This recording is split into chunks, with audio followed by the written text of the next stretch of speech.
अस्सलामुअलैकुम। तो कैसे हैं आप सब। आज हम बनाएंगे बहुत ही मज़ेदार और बहुत ही कमाल का शवारमा सैंडविच या पिज़्ज़ा सैंडविच, या आप कह सकते हैं कि हम शवारमा पिज़्ज़ा सैंडविच हम दोनों बना रहे हैं। तो चलें स्टार्ट करते हैं। बिस्मिल्लाहिर्रहमानिर्रहीम। यहाँ नीम गर्म पानी लिया है हाफ़ कप, और इसमें हम ऐड कर देंगे चीनी ली है 2 टीस्पून, और इसे हम अच्छी तरह से मिक्स कर लेंगे ताकि चीनी इसमें अच्छी तरह से मिक्स हो जाए। और ये देखिए चीनी मिक्स हो चुकी है। अब हम इसमें ऐड कर देंगे इंस्टेंट ईस्ट 2 टीस्पून, और इसे मिक्स कर लेंगे। और ये देखें ईस्ट जो है वो अच्छा सा इसमें मिक्स हो चुका है। अब हम इसे कवर करके रेस्ट के लिए रख देंगे 10 से 15 मिनट के लिए। और अब आते हैं हम अपने नेक्स्ट स्टेप की तरफ। मैदा हमें चाहिए 2 कप मैंने लिया है मैदा, और इसमें हम ऐड कर देंगे नमक हम इसमें हाफ़ टी स्पून ऐड कर देंगे। और इसके बाद हम इसमें ऐड कर देंगे बेकिंग पाउडर 1/4 टीस्पून। और अब हम इसे अच्छी तरह से जो है मिक्स कर लेंगे ताकि बेकिंग पाउडर नमक अच्छी तरह से मैदे में मिक्स हो जाए। और इसके बाद हम ऐड इसमें कर देंगे 2 टेबल स्पून जो है ऑयल ऐड कर देंगे। और ये देखें ऑयल हमने इसमें ऐड कर दिया है। अब ये देखें जो हमने ईस्ट रखा था, आप देख सकते हैं कि माशाल्लाह वो कितना ज़बरदस्त सा जो है हो चुका है। और अब हम इसे पहले ऑयल में मैदे को अच्छी तरह से मिक्स कर लेंगे। थोड़ा थोड़ा करके हम इसमें ईस्ट का जो मिक्सचर है वो डालते जाएंगे, और हम अच्छा सा एक डो बना लेंगे। और ये देखें ज़बरदस्त सा डो जो है वो हो चुका है।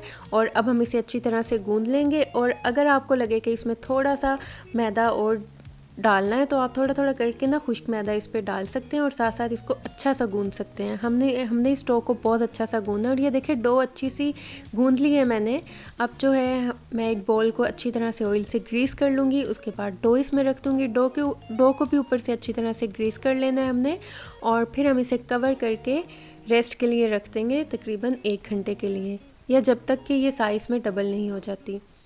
अब हम अपने नेक्स्ट स्टेप की तरफ आते हैं। यहाँ ऑयल चाहिए हमें 2 टेबल स्पून, और इसके बाद हम इसमें ऐड कर देंगे अदरक लहसुन का पेस्ट 1 टीस्पून, और इसे हम अच्छी तरह से मिक्स करेंगे।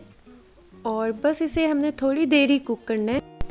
और इसके बाद हम इसमें ऐड कर देंगे बोनलेस चिकन 250 ग्राम्स चाहिए हमें, और इसे हम अच्छी तरह से मिक्स करेंगे। और हम इसे तब तक कुक करेंगे जब तक कि इसका कलर ना चेंज हो जाए। और ये देखें आप देख सकते हैं कि इसका कलर भी चेंज हो चुका है, और चिकन का जो पानी है वो भी रिलीज़ हो चुका है। और अब हम इसमें ऐड कर देंगे नमक हाफ़ टी स्पून, या आप इस पे जायका भी ले सकते हैं कम या ज़्यादा। तिक्का मसाला लिया है हाफ़ टेबल स्पून, ये होममेड है, इसका लिंक आप आई बटन में देख सकते हैं। हल्दी पाउडर लिया है हाफ़ टी स्पून। और अब हम इसे अच्छी तरह से मिक्स करते जाएंगे ताकि जो हमने मसाले इसमें ऐड किए हैं वो चिकन में अच्छी तरह से जो है मिक्स होते जाएं। यहाँ पर लिए है red chilli powder half teaspoon, और इसे हम अच्छी तरह से मिक्स कर लेंगे। इसमें आप रेड चिली पाउडर भी अपने टेस्ट के अकॉर्डिंग ऐड कर सकते हैं, कम या ज़्यादा जितना आपको पसंद है। अब हम इसमें ऐड कर देंगे चिली सॉस 1 टीस्पून, और सोया सॉस ऐड कर देंगे 1 टीस्पून, और इसे हम अच्छी तरह से मिक्स कर लेंगे। और थोड़ा सा हम इसमें पानी ऐड कर देंगे। और अब हम इसमें ऐड कर देंगे सिरका 1 टीस्पून, और वर्सेस्टरशायर सॉस जाएगा 1 टीस्पून। और अब हम इसे अच्छी तरह से मिक्स कर लेंगे। ये देखिए हमने अच्छा सा मिक्स कर लिया है। अब हम इसे कवर करके तकरीबन 3 से 4 मिनट के लिए कुक करेंगे। और ये देखिए 3 से 4 मिनट के लिए हमने इसे कुक किया है। और आप देख सकते हैं कि चिकन का जो पानी है वो भी ड्राई हो चुका है। अब हम जो है फ्लेम को ऑफ़ कर देंगे। और ये देखें हमने जो डो रखा था, और माशाल्लाह आप देख सकते हैं कि ये कितना ज़बरदस्त सा राइस हो चुका है। और अब जो है हम इसकी अच्छी सी बॉल बना लेंगे, और इसके बाद हम इसे 4 पीसीज में काट लेंगे। आप चाहें तो आप इसे 6 पीसीज में भी काट सकते हैं। अगर आप छोटी छोटी शवारमा ब्रेड बनाना चाहते हैं तो आप इसके 6 पीसीज कर सकते हैं। मैं जस्ट 4 इसकी ब्रेड्स बना रही हूँ शवारमा ब्रेड, इसलिए मैंने इसके 4 पीसीज किए हैं।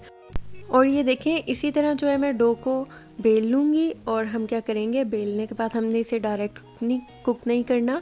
अब हम क्या करेंगे, हम इसको कवर करके जब हम इसे बेल लेंगे फिर हम इसे कवर करके 15 मिनट के लिए इसे रेस्ट देंगे ताकि ये साइज़ में थोड़ी सी जो है वो ज़्यादा हो जाए। ये देखें ये साइज़ में डबल हो चुकी है। माशाल्लाह आप देख सकते हैं कि कितनी ज़बरदस्त सी ये हो चुकी है। और अब हम इसे क्या करेंगे, हम एक डो को उठाएंगे और इसको हम लो फ्लेम पे ही इसे हम कुक करेंगे। आपने इसे बिल्कुल भी हाई फ्लेम पे नहीं करना और हमने इसे तब तक इसको कुक करना है जब तक कि इस पर ब्राउन कलर ना आ जाए। और मैं इसको कवर करके कुक कर रही हूँ ताकि जो हीट है वो अच्छी तरह से दोनों तरफ आए, ऊपर भी इसको हीट लगे और इसकी जो नीचे साइड है इसको भी अच्छी तरह से हीट लगे। ये देखें, हम इसको अब कवर कर देंगे और साइड भी इसका चेंज कर देंगे। ये देखिए मैंने साइड चेंज कर ली है और इसी तरह मैं इसको कुक करती जाऊंगी। और ये देखिए माशाल्लाह इस पर कितना प्यारा सा कलर आ चुका है। हमने जस्ट इसे इतना ही कुक करना है। अब मैं इसी तरह जो है सारी शवारमा ब्रेड्स बना लूँगी। और ये देखें मैंने शवारमा ब्रेड्स बना ली थी। अब इसके ऊपर मैं लगा दूँगी म्यूनिस हस्बे ज़रूरत। और अब इसके ऊपर जो हमने चिकन बनाया था मज़े का वो इसके ऊपर लगा देंगे। कुछ वेजिटेबल्स हैं जैसे कि शिमला मिर्च, टमाटर, ये इस पे हम लगा देंगे। और जो हमने मोज़रेला चीज़ और चेडर चीज़ को कद्दूकश किया था वो उसके ऊपर ये लगा देंगे। ये हस्बे ज़रूरत, जितनी आपको पसंद है, कम या ज़्यादा। मैं ये चीज़ी बना रही हूँ और ये चीज़ी मज़े का लगता है। और इसके ऊपर हम दोबारा से शवारमा ब्रेड रख देंगे और इसके ऊपर पिज़्ज़ा सॉस लगा देंगे। पिज़्ज़ा भी मैंने आपके साथ शेयर किया है, आप आई बटन में देख सकते हैं। और ये देखें इसके ऊपर हम दोबारा से चीज़ लगा देंगे और फिर वेजिटेबल्स और कुछ ब्लैक ऑलिव्स यहाँ पर मैंने कुछ स्प्रिंकल्स किए हैं, कुटी हुई लाल मिर्च। अब ऑरिगेनो भी इस पर स्प्रिंकल कर देंगे। और अब हम क्या करेंगे, हम इसे बेक कर लेंगे। हम इसे 180 डिग्री पे 8 से 10 मिनट के लिए बेक करेंगे, या तब तक जब तक कि चीज़ जो है वो मेल्ट ना हो जाए। और ये देखें माशाल्लाह माशाल्लाह कितना मज़े का ज़बरदस्त सा जो है हमारा शवारमा सैंडविच या पिज़्ज़ा सैंडविच या शवारमा पिज़्ज़ा सैंडविच जो है वो बहुत ही मज़े का तैयार हो चुका है। और मैं आपको ये काट कर भी दिखाती हूँ कि ये कितना चीज़ी बना है। और अगर आप मेरे चैनल पे नए हैं तो मेरे चैनल को सब्सक्राइब कर दें, वीडियोस को लाइक कर दें और साथ में लगे बेल आइकन के बटन को ज़रूर प्रेस कर दें ताकि आपको मेरी हर आने वाली न्यू वीडियो का नोटिफिकेशन सबसे पहले मिल सके। और ये मैं आपको काट कर भी दिखाऊँगी कि ये कितना चीज़ी बना है। आप भी कहेंगे कि माशाल्लाह ये कितना ज़बरदस्त और चीज़ी है। तो ये देखें, तो आप इसे ज़रूर ट्राई कीजिएगा और मुझे फ़ीडबैक दीजिएगा। दुआओं में याद रखिएगा। मिलती हूँ नेक्स्ट वीडियो में, तब तक के लिए अल्लाह हाफ़िज़।